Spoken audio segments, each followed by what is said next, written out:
ఎందుకు ఏడుస్తున్నావు బాబు? ఎవరన్నా చాక్లెట్ లాగేసుకున్నారా? లవ్ చేసిన అమ్మాయి హ్యాండ్ ఇచ్చిందా? కాసేపు ఆపుతారా? అందరూ మీలాగే ఉంటారా? అరే, పిల్లలతో మాట్లాడే పద్ధతి కొంచెమైనా తెలుసా మీకు? అసలే వాడు ఏడుస్తున్నాడు. క్లాస్కి వెళ్లకుండా ఎగ్గొట్టేసి ఉంటాడు. ఏయ్, టీచర్ కనుగొట్టావా? ఏం జరిగిందో చెప్పరా? నేను స్కూల్లో 2 సబ్జెక్ట్స్ ఫెయిల్ అయ్యాను. ఇంటికెళ్తే నాన్న కొడతాడు, స్కూల్కి వెళ్తే టీచర్ కొడుతుంది. అందుకే నేను ఇక్కడ ఉండి ఏడుస్తున్నాను. నువ్వు నా టైప్ అని తెలియక ఏదో అలా అనేసాను రా. సారీ. హలో, దానికి ఎందుకు అంత టెన్షన్ పడతావు? మీ నాన్న సంతకం నువ్వు చేసేయచ్చు కదా. హలో, ఆ చిన్న పిల్లాడికి మీ బుద్ధులేమీ ఉపదేశించక్కర్లేదు. తమరు ఇక్కడి నుంచి వెళ్తే చాలా పుణ్యం ఉంటుంది.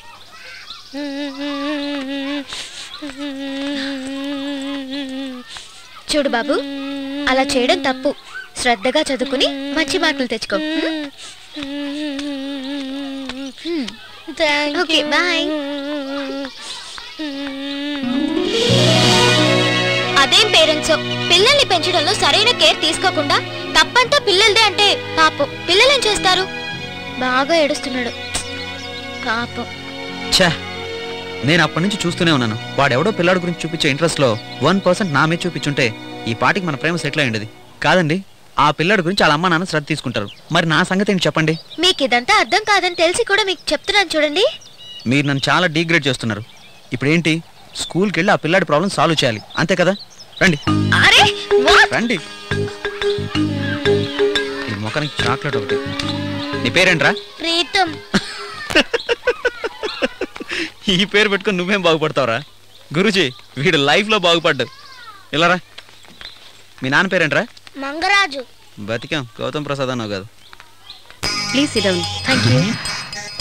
నమస్తే మేడం. నమస్తే మేడం. నేను వీడి తండ్రిని, తన నా భార్య. మీకు డౌట్ రావడం కామనే. నేను చిన్నపిల్లాడిగా ఉన్నప్పుడే మా నాన్నగారికి అనారోగ్యం చేసింది. వాడెవడో జ్యోతిషుడు మీ అబ్బాయికి పెళ్లి చేయండి, మీరు త్వరగా కోలుకుంటారు అన్నాడట. అందుకే దీన్ని నాకు గట్టబెట్టారు. ఆ రోజు నుంచి ఆ జ్యోతిష్యం చెప్పిన వాడిని వెతుకుతూనే ఉన్నాను. ఇంకా నాకు వాడు దొరకలేదు మేడం. మీకెంతమంది పిల్లలు? ప్రస్తుతానికి వీడు ఒక్కడే. Have you seen his progress report? 2 subjects లో ఫెయిల్ అయ్యాడు. మా స్కూల్ హిస్టరీలో ఇలా జరగటం ఇదే ఫస్ట్ టైం. ఏ టైంలో పుట్టాడో ఏంటో వీడు. నీకు తండ్రి అయినందుకు నా జన్మ సార్థకం చేసావు కదరా. మా డాడీ లాగా ఇతను రింగ్ మాస్టరే. వీళ్ళిద్దరిని బాగా చూసుకోవాలని 2 షిఫ్ట్లు పని చేస్తూ గాడిదలా కష్టపడుతున్నాను మేడం. చూడండి, మీరు పని మీద బయటికి వెళ్తారు కాబట్టి మీకు టైం దొరకపోవచ్చు. అంటే మీ వైఫ్ కూడా జాబ్ చేస్తారా? ఇదా జాబా? ఇంటి పనే సరిగా చేయదు, ఇంకా జాబ్ ఏం చేస్తుంది మేడం? ఏమండి, మీరైనా పిల్లాడికి పాఠాలు చెప్పుకోవచ్చుగా?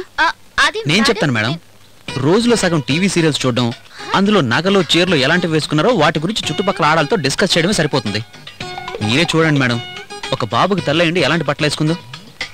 నువ్వు వీడి గురించి సరిగ్గా శ్రద్ధ తీసుకుంటే ఈ పాటికి ఫస్ట్ ర్యాంక్ స్టూడెంట్ అయి ఉండేవాడు ఈ స్కూల్లో. కదరా నాన్న? అవును డాడీ.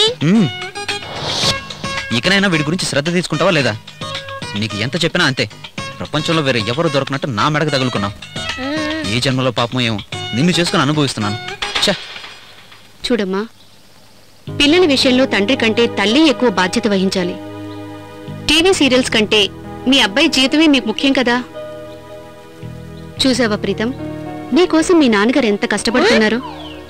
ఇకపైనైనా మీ అమ్మగారి దగ్గర పాఠాలు నేర్చుకుని మంచి మార్క్స్ తెచ్చుకోవాలి. Okay madam. దాని గురించి మీరేం వరి అవ్వకండి మేడం. ఇక మీదట వాడు బాగా చదువుతాడు. సారీ డాడీ, ఇకపై మీకు ట్రబుల్ ఇయ్యాను. మమ్మీ ఎందుకు చూసుకోవడానికి?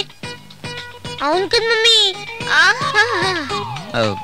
లేట్ అవుతుంది, నేను ఫ్యాక్టరీ కూడా వెళ్ళాలి. మేము వస్తాం మేడం. అలాగే వీడిని క్లాస్లో వదిలేసి వెళ్తాం. Okay, sorry for the trouble. పదవే పద. ఇక మీద మేడం చెప్పినట్లు బాబు మీద శ్రద్ధ చూపించు. నడు రారా నాన్న. ఇక మీద నువ్వు బాగా చదువుకోవాలి. Okay daddy. ఎంత బాగా డ్రామా ఆడా? డ్రామానా? బాగా చదువుకో. రైట్. హెల్ప్ చేసిన డాడీ, థ్యాంక్స్ మమ్మీకా. నా పేరు పెట్టుకున్నావు, లైఫ్ లో నాలా హెల్పింగ్ నేచర్ అలవాటు చేసుకో. అర్థమైందా? Okay by.